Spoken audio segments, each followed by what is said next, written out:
Hello అండి. జనరల్‌గా పిల్లలు పార్లర్‌కి తీసుకెళ్ళి హెయిర్ కట్ చేసేటప్పుడు కుదురుగా అయితే కూర్చోరండి. అటు ఇటు తిరుగుతూ చేసే వాళ్ళకి ఇన్‌కన్వీనియన్స్, కూర్చున్న వాళ్ళకి ఇన్‌కన్వీనియన్స్‌గా చేస్తూ ఉంటారు. అయితే మా యోగి మాత్రం ఏమాత్రం ఇబ్బంది పెట్టకుండా చక్కగా కూర్చొని చేయించుకుందండి. ఇంతకీ మా యోగికి హెయిర్ కట్ ఎందుకు చేపించాము అంటే గ్రోత్ అనేది చాలా తక్కువ ఉందండి. అండ్ ఇంకొకటి ఏంటంటే చిన్న వయసులో ఎన్ని సార్లు కట్ చేస్తే అంత ఒత్తుగా పెరుగుతుంది.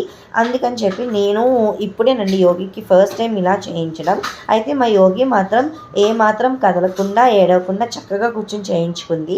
హెయిర్ కట్ తర్వాత యోగిని చూసిన వాళ్ళందరూ కుదురుగా కూర్చొని చేయించుకుందా, ఏడవలేదా అని అడిగారండి. సో వాళ్ళందరి కోసం ఈ వీడియో.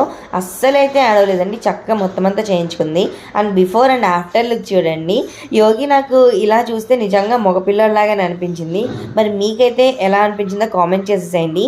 యోగికి ఈ లుక్ కూడా చాలా బాగుంది కదండి. సో బాగుంది అనుకునే వాళ్ళు వెంటనే లైక్ చేసేసుకోండి. బాయ్.